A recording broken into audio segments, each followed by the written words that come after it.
What's going on, you guys? The Keith Carnes here, and I'm finally uploading again. And the reason is today because I was contacted on Facebook from a person that's familiar with my videos here on YouTube. Her name, I hope she doesn't mind me giving her name, but I'm sure she doesn't. Her name is Aubrey Gray, and she's been writing me and asking me a bunch of questions about the Chris Benoit tragedy. Now, as you guys, if you are familiar with my channel, you guys will know that I have been doing multiple videos on the Chris Benoit tragedy. I'm very, very interested in this case as a wrestling fan who watched Chris for a few years before he passed away, before the tragedy happened, and somebody that was actively watching wrestling as the whole thing's unfolded. It's no surprise that a lot of people want my opinion on certain things about the Chris Benoit tragedy, and I'm glad to answer it. And she wanted to know if I could make a video about this, and I thought it was good enough to make a video. So here we are, and she says, well, asks, do you think you could make a video on having a way that WWE will mention his name, Chris Benoit, if a lot of people push for it? You know, that's a good question, but in reality, no, I don't. I think that there could be petitions started. I think that there could be an outcry for it, and WWE would, the most they would comment on the situation is they would just say, look, we're not going to promote a man that, regardless of the circumstances, killed his 7-year-old son and his wife, and then himself. I mean, him committing suicide isn't the problem here. It's the fact that he took 2 people with him. There's been plenty of wrestlers that have committed suicide in the past that WWE still honors today and have even put, you know, up on a pedestal and have celebrated, and there's nothing wrong with that. But the fact of the matter is that Chris Benoit killed 2 people, and not only killed 2 people, but killed a child, and not only killed a child, but killed his wife, who was also the mother of said child. You know, this is a really hard situation. It's a very hard situation for WWE. I'm sure that they, to a degree, hate having to not mention Chris, especially when everything has come out about his brain damage. I think that there are probably people in WWE that would be okay with it, but realistically, it's not going to happen, because it doesn't really matter that facts are facts. The fact is that, like, a lot of people always ask, and this is like the biggest question: should Chris Benoit be in the Hall of Fame? No. And I even say no. As somebody that does not blame Chris Benoit for what happened, it doesn't look at Chris Benoit as a monster and this evil person, I say no, just because Chris is not going to be remembered in the Hall of Fame as one of the greatest technical wrestlers of all time. Chris Benoit is going to be remembered as the wrestler that committed a double murder suicide, and that's the fact. I mean, that's just the cold truth. That's just reality. It sucks. It really does suck, and I, as a fan, wish that it was different. But I mean, think about it. What could WWE really gain from mentioning Chris? I mean, they're going to get negative reactions from people that don't research the case, that just automatically say, oh, he murdered his kid and wife. I don't care if he had brain damage or not. You know, it's his fault that he got it. He knew what he was doing. Obviously, he didn't, because I don't think Chris willingly got brain damage. I mean, I've heard people literally try to say, well, Chris wrestled knowing the risks. Well, yeah, many people did, but they didn't know concussions were so dangerous until just kind of recently. It actually took Chris Benoit's tragedy happening for them to realize that concussions can drive somebody to be crazy.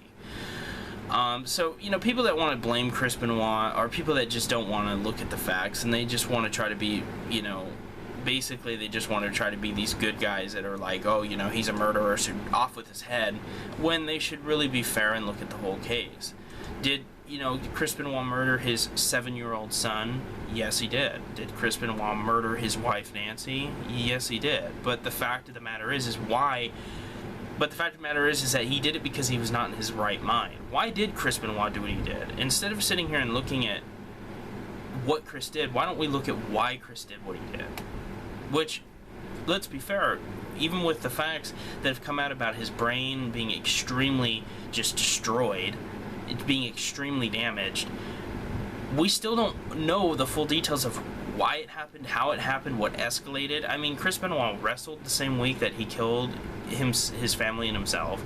His last appearance was on Tuesday on ECW. I don't know if they taped that or if that was live. I can't remember. That was, you know, almost 10 years ago. when this happened, but Chris wrestled. I watched his last match, and Chris even invited a fellow wrestler, Hardcore Holly, Bob Holly, over for that weekend. So if Chris was planning on murdering his family and being this evil monster that he was, why would he be inviting somebody over to his house? I mean, come on, really? A murderer, somebody that's a cold-blooded murderer and is looking to kill their family and themselves, is not going to be inviting somebody that could potentially fight back. No, they're not going to do that. I don't know, you know? I mean, I've had people ask me what I think caused it. I have no idea. It could have been a series of different things, but the fact of the matter is that WWE is not going to mention Chris Benoit. I think people just need to accept it. I know it sucks, and you know, there is a part of me that wishes they would, but at the same time, it's like, what would they gain from it? Like I said, if anything, they're just going to get scrutiny, they're going to dig up old things, and the fact of the matter is WWE's never going to admit that they contributed to Chris Benoit's brain damage. And what I mean by that is that they let him go out there and get chair shots to the front, to the middle, and to the back of his head. I mean, the fact that they allowed a wrestler to get hit in the back of his head, regardless of what they knew, that was just stupid. And I mean, feel the back of your head. I mean, just kind of go like this, and you can feel how sensitive it is. I mean, me just doing that right there, that's actually kind of painful. I mean, it kind of almost makes you dizzy when you do it. Imagine getting hit in the back of your head with a steel chair. Yeah. I mean, it's not really a surprise looking at it now that his brain was basically mush. And, you know, it sucks, but that's just the reality. So, no, I don't think Chris Benoit will ever be mentioned by WWE, like, ever. I don't even think 30, 40 years from now he will be. You know, they're allowing him on the WWE network, which is great, and it's awesome for people like me that look at the facts and don't look at Benoit as an evil monster, and it's great that we're allowed to watch his matches in HD. And I don't really think we can ask for more than that. I think we're pretty lucky, and I think that it's great that WWE was at least willing to compromise with the fans there, because they know that Chris will always have his fans, and they know the details now about his brain. So allowing him on the network, I think, is about as close as we're going to get. No, he shouldn't be in the Hall of Fame, because like I said, he's not going to be remembered as the wrestler. He's going to be remembered as a murderer, and whether he's innocent, whether what he did was his fault or not is irrelevant. He still did what he did. And no, they're not going to mention him, because they're not going to gain anything good from that. It's only going to be bad for them. So I hope that answered your question. I went into a little detail, probably rambled on a little bit, but this case intrigues me and I like talking about it. So that's really it. So if you guys enjoyed this video, that's awesome. Thank you. Leave in the comments your thoughts. Do you think that Chris Benoit should be in the Hall of Fame? And if so, or if not, why? And do you think WWE should talk about Chris Benoit openly and regardless of what happened? I'd love to hear other people's opinions. This is the Keith Carnes. Thank you guys for watching. Take it easy.